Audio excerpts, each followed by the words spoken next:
우리 성도님들을 주님의 이름으로 환영하고 축복합니다. 우리 옆에 계신 분하고도 인사하겠습니다. 환영합니다. 축복합니다. 네. 하나님은 우리 눈에 안 보이시지만 우리 형제의 모습을 통해서 하나님의 형상을 보고 그 음성을 듣게 되는 줄 믿습니다. 네. 제가 요즘에 설교 전에 너무 이렇게 떨리고 그래서 왜 그런가 생각했더니 제가 모르는 분들이 이렇게 좀 많이 앉아 계신 것 같아요. 제가 수줍음이 많아서 떨리니까 등록하시고 교회를 다니셨으면 좋겠습니다. 네. 진리는 사랑의 관계 안에서만 깨달을 수 있습니다. 좋은 교회를 잘 찾아오셨고요. 등록하셔서 주님의 교회를 또 하나님의 나라를 함께 세워가셨으면 좋겠습니다. 오래된 맛집 골목에 가면 원조 식당이라고 이렇게 이름이 붙어 있어요. 원조 부대찌개, 원조 족발집. 그런데 그 옆에 가면 진짜 원조 이렇게 돼 있고 그 옆에 보면 진짜 원조, 그 옆에 보면 원조의 원조 뭐 이렇게 나와 있죠. 만약에 믿음에도 원조가 있다 그러면 믿음의 조상이라 불리는 아브라함이라고 할 수 있겠습니다. 히브리서 11장을 보고 있는데 이전의 말씀은 믿음에 대한 개요였다고 하면 실제로 그 믿음대로 살아간 인물로서 대표적인 인물로서 아브라함의 이야기를 하고 있습니다. 오늘 본문에 이제 3절에도 나오지만 뒤에 또 아브라함의 이야기가 나오게 되는데 아브라함이 믿음의 사람으로서 무엇을 했는가 8, 9절에 보면 나오게 되는데 내용은 우리가 읽어봤는데요. 그곳에 보면 동사가 여러 개 나오는 것 같은데 8절의 주 동사는 뭐냐 하면 순종하다입니다. 믿음으로 순종했다는 거예요. 근데 이미 앞에 나왔던 사람들이나 다 믿음으로 순종했는데 그럼 과연 무엇을 어떻게 했는가? 8절에 보면 이 순종하다라는 동사하고 붙어있는 부정사가 하나 있는데 그것은 나가다입니다. 나가다. 바깥으로 나가다라는 그 부정사가 붙어 있고요. 9절에서 주된 동사는 무엇인가 하면 거류하다입니다. 거류하다. 이것은 파라 오이케오라는 말인데 오이케오라는 말은 거주하다 살다라는 말이에요. 근데 파라 뭐뭐 옆에 몸으로부터라는 이 접두어가 붙어 있어요. 뭐뭐 옆에서 산다는 말이 무슨 말일까요? 옆에서 산다. 더부살이 한다. 이렇게 볼 수 있을까요? 네. 원래 의역하면 그렇습니다. 어떤 장소에서 소유권이나 시민권 없이 거주하는 것을 파라 오이케오라고 합니다. 그렇게 거류했다는 것이죠.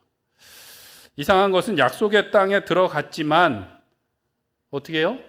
여전히 타국에 온 이방인처럼 살았다라는 거예요. 특별히 동일한 약속을 받은 이삭과 야곱과 함께 어디에 살았다고요? 천막에 살았다라고 이야기하고 있고 이것이 아브라함의 믿음의 행동이었다라고 말합니다. 두 가지예요. 떠났다는 것, 나아갔다는 것과 한 가지는 이방인처럼 거류했다라는 것이 이 아브라함의 믿음의 행동이었다고 하고요.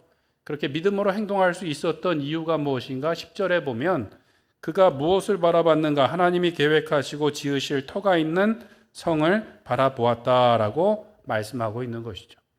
뒤에 보면 더 나은 본향이라고 되어 있는데 하늘에서 하나님께서 주실 성을 바라봄으로 친척 본토 아비집을 떠났다라는 것이죠. 우상과 죄가 가득한 도시를 떠났고 익숙하고 나에게 도움을 줄 수 있는 인간적인 방법들을 내려놓고 떠났다라는 거예요.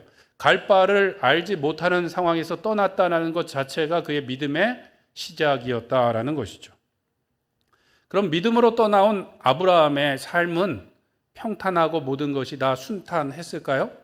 가나안 땅에 들어와서도 모든 것이 다 잘 된 것은 아닙니다. 오늘 본문에도 나오는 것처럼 집도 절도 없이 이방인처럼 어디에 거했다고요? 천막에 3대가 모여서 살았습니다.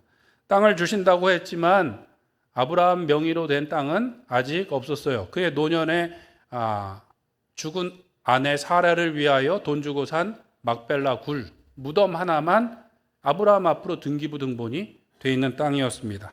자손을 하늘의 별처럼 바다의 모래처럼 주신다고 했지만 100세가 되기까지 사실 진짜 아들은 없었습니다. 나중에도 이삭 한 명 있게 된 것이죠. 그리고 그 약속의 땅에 들어가고 복을 주신다고 했는데 가뭄을 겪을 때가 있었나요? 없었나요? 있었죠. 그래서 하나님께 묻지도 않고 애굽으로 가고 그랄로 갔다가 봉변을 당할 뻔하기도 했습니다. 아내를 뺏길 뻔하는 것을 하나님께서 구해 주시기도 했죠. 그럼에도 불구하고 성경은 아브라함이 그렇게 하나님의 말씀을 따라서 나아간 것이 믿음이었고, 또 그 다음에 그 광야 같은 땅에서 그의 동일한 약속을 받았던 이삭과 야곱과 함께 거류한 것이 믿음이었다라고 말씀합니다. 두 가지요. 떠난 것과 함께 거류한 것이 믿음의 행동이었다라는 거예요.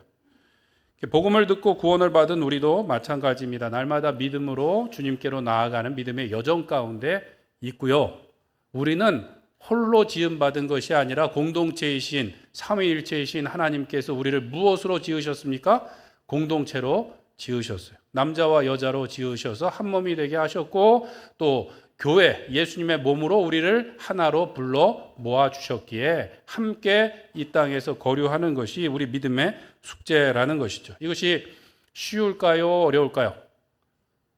어렵죠. 익숙한 것을 내려놓고 매일 새로운 길을 가야 된다는 것이 쉽지 않습니다. 세상 사람들과 다른 길을 가야 된다는 것이 어렵기도 하고요.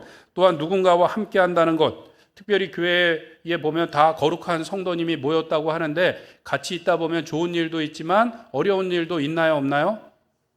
여기는 조금 있으셨던 것 같아요. 있다 보면 어렵죠. 회사나 교회나 어려운 것은 일이 아니라 뭐예요? 사람과의 관계가 어려울 때가 있어요. 그래서 가끔은 차라리 회사 같았으면 좋겠다. 회사만 못할 때가 있다는 거예요. 회사에는 규율과 법칙과 여러 가지가 있는데 교회는 은혜로 하다 보니까 이게 가끔 너무 질서도 없고 막무가내이고 한 일들을 서로 감당해야 될 때가 있다는 것이죠. 그런데 그럼에도 불구하고 우리는 어떻게 이 광야 같은 세상에서 믿음으로 우리의 믿음의 동료인 성도님들과 함께 이 길을 같이 갈 수 있을까요? 오늘 본문에 보면 첫 번째로 날마다 말씀을 따라서 나아가야 합니다. 나아가야 돼요. 익숙한 것들은 내려놓고 죄된 것들을 내려놓고 앞으로 가야 됩니다. 8절에 보면 아까 말씀드린 것처럼 나아간다라는 말이 두 번 나오게 됩니다. 엑세코마이라는 말인데요. 에르코마이와 에크라는 말이 이게 합쳐져서 된 거예요. 에르코마이는 가다라는 것이고 에크는 몸으로부터 밖으로라는 뜻을 가지고 있습니다. 그러니까 영어로 하면 그냥 go가 아니라 go out이에요. 어디로부터 나가다. 어디에서 나왔을까요? 친척 본토 아비집 갈대아 우르로부터 나와서 하나님께서 보여주실 땅을 향하여 아브라함이 갔다라는 것이죠. 왜 친척 본토 아비집으로부터 나와야만 됐을까요? 여호수아 24장에 보면 아브라함의 아버지 데라가 그 땅에서 우상들을 섬겼다라고 말씀하고 있어요. 그리고 성경은 아니지만 유대인의 전승에 따르면 데라가 우상을 만들어서 판매하는 일들을 했다는 것이죠. 어쨌거나 우상을 섬기고 죄가 가득한 땅에서 나와서 하나님께서 예비하신 땅으로 가는 것이 이 아브라함의 믿음이었다라는 것입니다. 아직 보이지 않는 땅을 향하여서 첫 발을 내딛는 것이 아브라함의 믿음이었다라는 것이죠. 오늘 교회도 마찬가지입니다. 교회도 똑같은 일을 해야 되는 거예요. 교회라고 하면 헬라어로 에클레시아라고 합니다. 에클레시아. 들어보셨죠? 에클레시아. 에클레시아는 칼레오라는 부르다, 초대하다는 말하고 그 앞에 에크라는 말이 합쳐진 말이에요. 에크. 아까 뭐라 그랬죠? 바크로. 그러면 바크로 부름을 받은 사람들의 모임이 뭐라고요? 에클레시아. 교회라는 거예요. 교회. 교회는 어디로부터 부름을 받았습니까? 죄와 사망의 권세로부터 하나님께서 초대해 주셔서 모인 사람들의 모임이 뭐예요? 교회, 에클레시아라고 하는 것입니다. 그리고 구원받다 할 때 구원, 소테리아라는 말도 구출이라는 의미가 있어요. 구출. 죄와 사망에서 구출된 사람, 꺼내온 사람들이 누구예요? 꺼내진 사람들이 성도라는 것이죠. 처음 듣는 것처럼 이렇게 눈을 이렇게 반짝반짝이면서 듣고 계신데 골로새서 1장 13절 말씀을 한번 같이 읽겠습니다. 시작. 그가 우리를 흑암의 권세에서 건져내사 그의 사랑의 아들의 나라로 옮기셨으니. 베드로전서 2장 9절 말씀도 읽겠습니다. 시작. 택하신 족속이요 왕 같은 제사장들이요 거룩한 나라요 그의 소유가 된 백성이라. 이는 너희를 어두운 데서 불러내어 그의 기이한 빛에 들어가게 하려 하심이라. 아멘. 어두운 데서 불러내서 그의 기이한 빛에 들어가게 하셨대요. 그게 하나님의 백성이라는 것이죠. 흑암의 권세에서 건져내서 사랑하는 아들의 나라로 옮기셨대요. 우리의 일은 무엇입니까? 날마다 죄된 곳에서, 죄의 습관에서 벗어나서 하나님께로 한 걸음씩 나아가는 것이 이 땅에서 우리의 믿음의 사명이라는 것이죠. 그래서 신앙은 더하기가 아니라 빼기라고 합니다. 우리 안에 있는 죄의 본성과 습관들을 내려놓고 하나님께로 한 걸음씩 나아가는 것이 우리 믿음의 숙제인 것이죠. 근데 과감하게 이것을 좀 내려놓고 가면 좋겠는데 그렇지 못할 때가 있어요. 하나님의 손을 그냥 잡고 이 세상에서 붙잡고 있는 것들을 내려놓고 하나님 손을 붙잡고 인도함을 받으면 되는데 그렇게 못할 때가 있어요.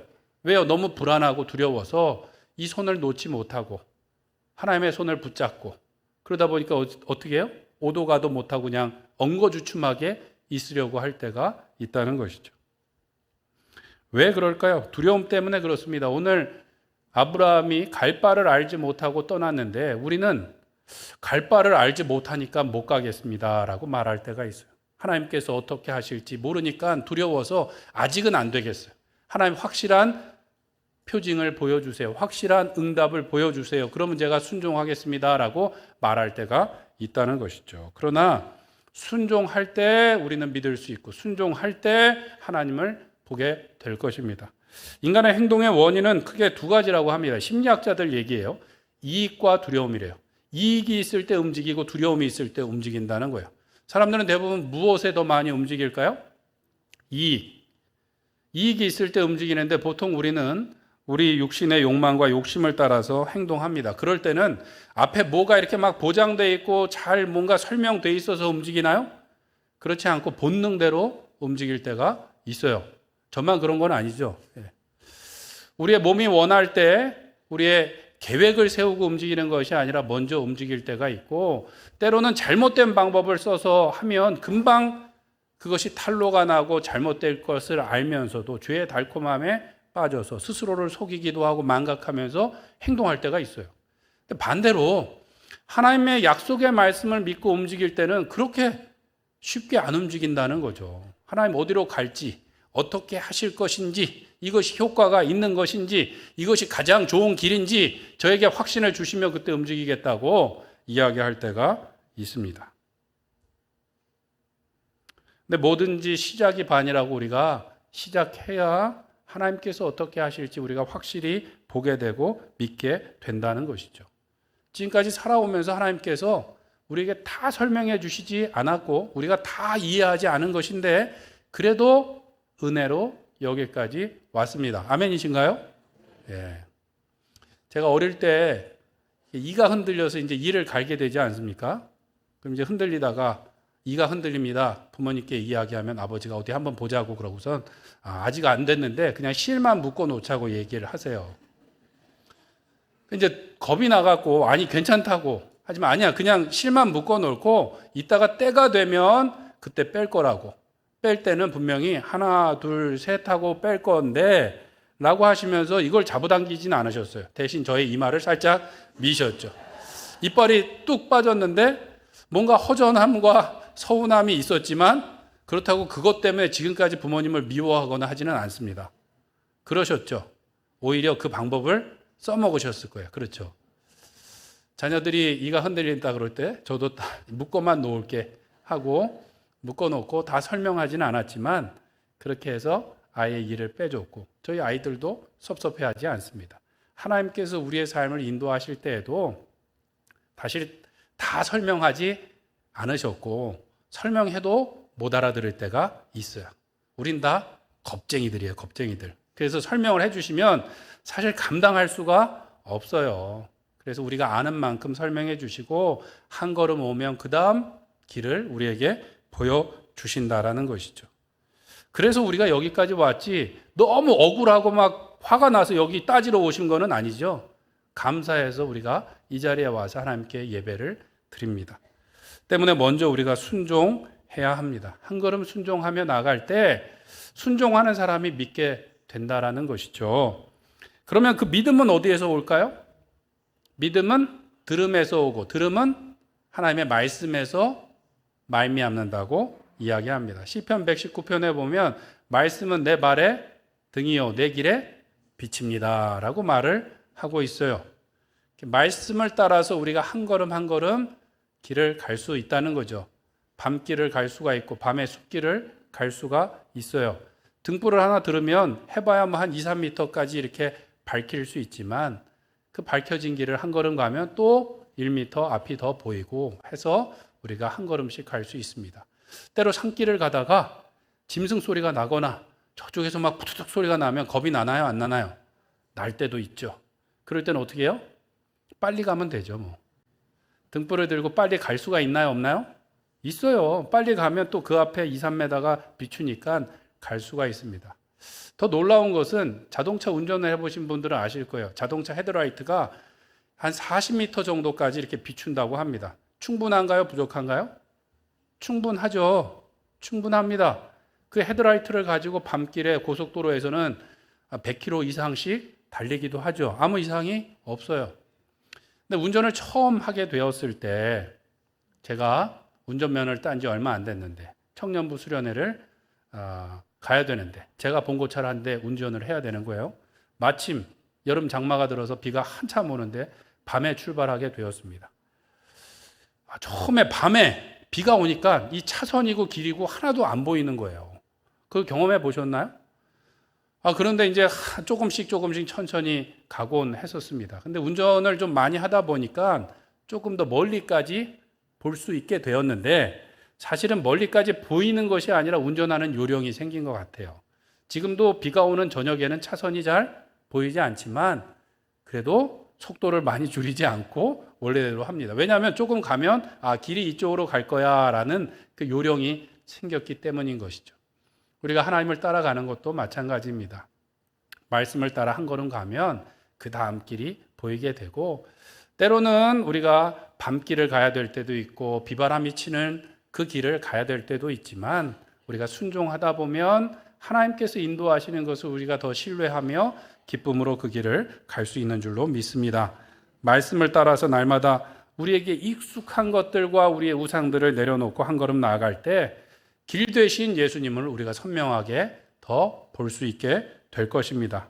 때로 어두운 길 또는 광야 같은 길, 비바람이 치는 길을 갈 때 더 안 보일 수도 있어요. 하나님께서 어떻게 하실지 알지 못하지만 하나님의 선하심을 믿고 그 길을 가심으로 기쁨으로 기대함으로 기꺼이 믿음의 길을 갈 수 있는 우리 모든 로뎀교회 성도님들 되시길 축원합니다. 두 번째로 우리는 함께 가야 하겠습니다. 오늘 본문의 단어는 거류하다입니다. 함께 거류해야 돼요. 아브라함의 믿음의 행동은 약속의 땅에서 이방인처럼 거류했다는 거예요.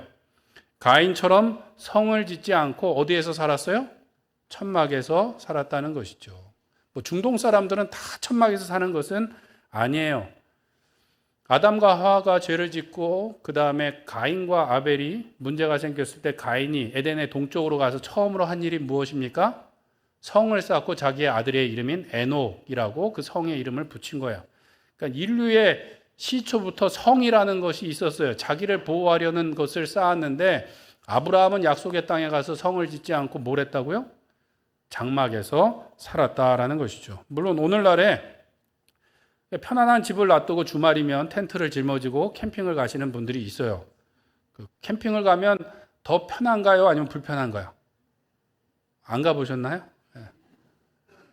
집 나가면 고생이죠. 더군다나 이게 텐트에서 또 이 짐을 싸갖고 가갖고 하는 것이 불편합니다. 근데 불편한 게 재밌어서 또 가시나 봐요. 어쨌든 이 아브라함이 천막에서 산다는 것이 그렇게 좋은 생활은 아니었을 거예요. 그 당시에도 뭐 애굽도 있었고 그 아래 왕들도 있었고 그 사람들이 다 천막에서 살지는 않았겠죠. 그런데 약속의 땅에서 나그네처럼 천막에 거주했다라는 것이죠. 그렇게 천막에서 살다 보면 가구가 많았을까요? 옷이 많았을까요? 막 옷장을 몇 개씩 싣고 다녔을까요? 그렇지 않았겠죠. 딱 필요한 것들만 늘 선택하며 단촐하게 다녀야만 되었을 것입니다. 더군다나 상황도 그렇게 좋은 것은 아니었어요. 하나님께서 약속하셨던 땅에 왔지만 그의 이름 앞으로 된 땅이 없었어요. 아내를 위한 무덤 하나 나중에 산 것밖에 없었고, 큰 민족을 이루게 하시겠다라고 말씀하셨지만 나중에 독자 이삭 하나 얻은 것밖에 없었어요. 이루어진 것도 없고 되어진 것도 없고 여전히 텐트 안에서 좀 고생길을 하는 것 같지만 그가 믿음으로 약속을 받았던 이삭과 야곱과 함께 그곳에서 거류했다라는 거예요. 나그네처럼 살아갔는데 그것이 믿음의 행동이었다라고 성경은 말씀하고 있습니다. 저는 말씀을 묵상하면서 특별히 함께라는 단어가 마음에 와닿았어요. 아브라함의 믿음의 행동이었으면 그냥 아브라함에 대해서만 이야기하면 좋은데 동일한 약속을 받은 이삭과 야곱과 함께 천막에 장막에 거주하였다라고 이야기하고 있다라는 것이죠. 함께 한다라는 것은 분명히 좋은 일인데 함께 하다 보면 불편한 점이 있을까요? 없을까요? 있죠. 지금이야 우리가 다 그냥 핵가족화 되어 있지만 옛날에는 3대가 사는 것이 기본이고 4대 막 5대까지 한 집에 사는 경우가 있었어요. 그러면 막 북적이고 사람들이 서로 챙겨주고 좋은 일들만 있었을까요? 뭐 그렇게까지 살아보지 않으셨지만 그래도 뭐 2대, 3대가 살아보신 적은 있을 텐데 물론 서로 가족들이 챙겨주고 섬기고 하는 일들이 있지만 사실 참고 맞춰가야 되는 일들이 많았어요. 특별히 남자분들은 불편한 게 별로 없지만 여자분들은 맞춰가야 되는 일들이 있었어요. 그런 일들이 어떻게 가능했습니까? 우리나라는 전통적인 유교 사상으로 인해서 어쨌든 서로 억지로 맞춰가면서 있었고 이 중동 아랍 사회도 어땠습니까? 강압적인 가부장 제도에 의해서 맞춰갔는데 오늘 아브라함은 그렇지가 않았다는 거예요. 그렇게 광야길에서 나그네처럼 그의 이삭과 야곱이 함께 천막에서 거류할 수 있었던 이유가 무엇인가? 10절에 보니까 하나님께서 계획하시고 예비하신 무엇을 바라봤습니까? 하늘의 터를 바라봤기 때문이다. 하나님의 나라를 바라봤기 때문에 광야에서 천막에 거류했지만 그가 믿음으로 그 길을 갔다라고 이야기하고 있습니다. 당장 보면 푸른 초장과 쉴만한 물가 같지도 않고 큰 유산이 있었던 것도 아니고 서로를 바라보면 부족한 점들도 있었어요. 믿음의 사람이라고 하지만 아브라함도 실수하고 실패한 경험들이 있고 이삭도 똑같은 실수를 했었고 야곱 같은 경우는 어떻습니까? 더더욱 좌충우돌하는 인생이었다라는 것이죠. 환경을 바라보면 불평과 원망이 나올 수 있고 서로를 바라보면 기대하다가 실망할 수 있는데 그래도 믿음으로 어떻게 해요? 함께 거류했다라고 이야기하고 있어요. 함께 사는 게 좋긴 하지만 쉽습니까? 어렵습니까? 어렵지만 믿음으로 그렇게 했대요. 무엇을 바라보며? 하나님께서 예비하신 나라를 바라보며 함께 할 수 있었다라는 거예요. 생텍쥐베리라는 작가는 이런 이야기를 했습니다. 사랑은 두 사람이 마주 쳐다보는 것이 아니라 함께 같은 방향을 바라보는 것이다 라고 말했어요. 부부가 사랑한다고 하지만 서로 바라보며 서로에게만 기대하면 어떻게 해요? 실망하고 싸우고 뭐 하게 되는 것이겠죠. 그러나 같은 방향을 바라보며 서로를 돌보며 섬기며 함께 가는 것이 가족이죠. 하나님의 교회도 어떻습니까? 환경을 바라보고 사람을 바라보면 실망할 때도 있고 또는 원망할 수도 있지만 하나님께서 예비하신 그 나라를 바라볼 때 우리가 함께 이 길을 갈 수 있는 줄로 믿습니다. 함께 하는 것이 중요하다는 거예요. 근데 함께 할 수 있는 이유가 뭐라고요? 하나님의 나라를 바라봄으로 이 땅에서 우리가 영원히 살 것처럼 사는 것이 아니라 나그네처럼 이 길을 함께 갈 수 있는 거예요. 편안하고 좋은 집을 놔두고 캠핑을 굳이 가는 것처럼 또 재밌다고 다른 사람을 전도해 갖고 가는 것처럼 우리가 오늘도 하나님 나라를 바라보며 이 길을 기쁨으로 갈 수 있는 줄로 믿습니다. 세계에서 세계를 정복했던 사람들 중에 알렉산더 대왕은 그가 정복했던 땅이 348만 제곱킬로미터였다고 합니다. 그리고 나폴레옹은 115만 제곱킬로미터를 차지했었고 히틀러 같은 경우도 어쨌든 뭐 좋은 일은 아니지만 219만 제곱킬로미터를 정복했었다고 합니다. 그런데 이 세 사람이 정복했던 땅을 다 합친 것보다 더 큰 땅을 차지했었던 정복자가 있습니다. 누군지 혹시 아세요? 징기스칸이었다고 합니다. 이 세 사람이 정복했던 땅보다 다 합친 것보다 더 크대요. 777만 제곱킬로미터를 정복했던 사람이 누구인가? 징기스칸이었다는 거예요. 징기스칸이 그렇게 할 수 있었던 이유, 지금도 몽골이 그렇게 대단한 나라가 아니고 그 당시에도 이 몽골 민족이 4개의 부족으로 이루어져서 맨날 싸우고 빼앗고 했던 거예요. 그런데 세계를 정복할 수 있었던 비결이 무엇인가? 함께 하는 것이었습니다. 함께. 몽골에 가보신 분들은 아시겠지만 이게 뭐가 많이 있나요? 몽골에는? 없어요. 그냥 푸른 초장 그리고 하늘밖에 없어요. 바랄 게 있나요? 없나요? 없어요. 그래서 몽골에서는 신부감을 만들기 위해서 또는 재산을 늘리기 위해서 어떻게 해야 되는가? 옆에 부족을 습격을 해갖고 빼서 오는 것이 전통이고 일이었다라는 거예요. 그래서 이 징기스칸, 태무진의 어머니도 누군가 옆 부족에서 아버지가 뺏어왔던 여인이었던 거예요. 결국 그 일 때문에 어떻게 해요? 태무진이 어릴 때 족장이었던 아버지가 독살되고 나서 태무진의 가족은 완전히 멸문지화처럼 되는 것이죠. 그가 나중에 몽골 부족을 통일하고 나서 절대로 금지했던 일이 무엇인가? 부족을 습격해갖고 빼앗는 일을 하지 않고 하나가 되도록 했다는 거예요. 신분이나 어떤 다른 것에 의해서 사람을 등용하는 것이 아니라 능력에 따라서 등용하고 무언가 생기게 되면 똑같이 나눴다는 거예요. 직책이나 지위, 고하를 막론하고 똑같이 나누는 일들을 하면서 세계를 정복할 힘을 얻게 되었다라는 것이죠. 그리고 이 몽골 민족은 어디에서 살았나요? 성에서 살았나요? 천막에서 살았나요? 천막에서 살았죠. 이 사람들이 주로 했던 건 성을 무너뜨리는 일을 했어요. 무너뜨리고 금나라, 만리장성을 넘어서 금나라를 무너뜨리면서 성을 무너뜨리는 것이 어렵다라는 것을 알았어요. 그리고 그 기술을 배워갖고 유럽과 헝가리, 폴란드까지 가갖고 성을 무너뜨렸는데 그래서 성을 지었을까요? 안 지었을까요? 몽골 사람들은 성 짓는 것을 수치스럽게 생각했대요. 성을 무너뜨리는 것이 얼마나 어려운지 알았지만 성을 짓는 것을 수치스럽게 생각하고 이스라엘 백성들이 가운데 성막을 중심으로 여러 민족들이 장막을 치고 살았던 것처럼 이 징기스칸의 텐트를 중심으로 아주 멀리 퍼져서 군대가 장막을 치고 있었는데 반경 50에서 80km를 지배하고 있었다는 거예요. 그러니까 움직이는 성이었다라는 거예요. 돌로 지은 성에 우리는 의지하지 않고 그냥 그 사람들이 뭐예요? 군대가 움직이는 성이었기 때문에 돌로 성 짓는 것을 수치스럽게 여겼다고 합니다. 하나님 나라를 향해서 가는 우리도 마찬가지죠. 하나님께서는 우리 성도들이 뭐라 그러셨어요?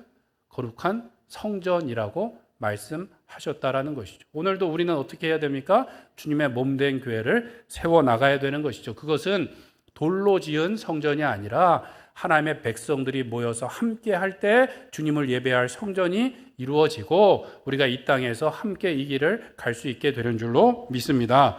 징기스칸의 뛰어난 장수였던 수부타이가 왜 성을 짓지 않는가 이런 얘기를 했어요. 금나라 사람들은 성곽 도시에서 살아왔기 때문에 피로를 견디지 못한다. 끈질기게 괴롭히면 전투를 쉽게 이끌어갈 수 있을 것이다. 몽골 사람들은 편하게 살려고 하지 않았대요. 그래서 성에 의지하지 않고 오히려 강인하게 살아가기 위해서 말도 사료를 주지 않고 눈밭을 파헤쳐 갖고 풀을 먹게 했다는 것이죠. 그래서 그들이 그 넓은 땅을 차지할 힘이 있었다라는 것이죠.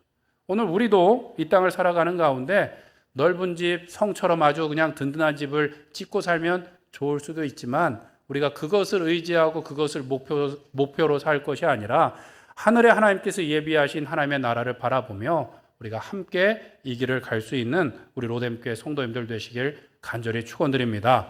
살다 보면 더 많은 집, 더 큰 집을 얻기를 바랄 때도 있고 우리 교회도 이만하면 시설이 너무 좋은데 그래도 시간만 되면 뭐예요? 공간이 없다고. 우린 무슨 회인데 무슨 회에도 방을 주십시오. 무슨 회인데 방도 주십시오. 맨날 건물을 짓고 장소를 만들 수 있지만 금방 다 차버릴 것이라는 거죠. 늘 모자랄 것입니다. 가지 많은 나무에 바람 잘 날 없다고 성도님들이 많이 모여 있다 보면 여러 가지 일들이 생길 수 있지만 우리가 그런 것들을 바라볼 것이 아니라 하나님께서 예비하신 나라를 바라보며 오늘도 믿음으로 우리가 함께 이 길을 갈 수 있기를 소원합니다. 어떻게 가야 되는가?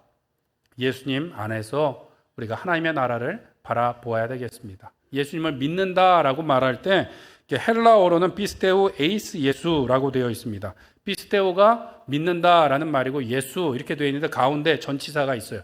에이스라는 말은 뭐뭐 안으로 뭐뭐를 통하여예요. 예수님을 믿는다는 것은 뭐예요? 예수님 안으로 들어간다라는 것. 예수님을 통하여 구원받는다라는 것을 의미합니다. 영어에도 보면 그냥 believe가 아니라 뭐예요? believe in 지저스예요. 예수님을 믿는다는 게 예수님 안으로 들어가고 예수님을 통하여 우리가 구원받는다라는 것이죠. 우리의 길 되시고 또 거룩한 성전 되신 예수님의 몸으로서 우리가 지어져 가야 될 줄로 믿습니다. 돌로 지은 집에 우리가 거주할 것을 목표로 살 것이 아니라 예수님 안에서 우리가 하나로 거룩한 성전으로 영원한 나라로 지어질 것을 바라보며 그것을 함께 바라보며 서로 부족하고 연약하고 어려운 점들이 있지만 함께 기쁨으로 이 길을 갈 수 있는 우리 로뎀교회 성도님들 되시길 축원합니다. 우리 함께 기도하도록 하겠습니다. 기도하실 때 하나님 우리가 믿음으로 오늘도 떠나서 주님께로 나아가게 하여 주시옵소서. 오늘도 하나님의 나라를 바라보며 함께 이 길을 가게 하여 주시옵소서. 우리 주여 한번 부르짖고 기도하겠습니다.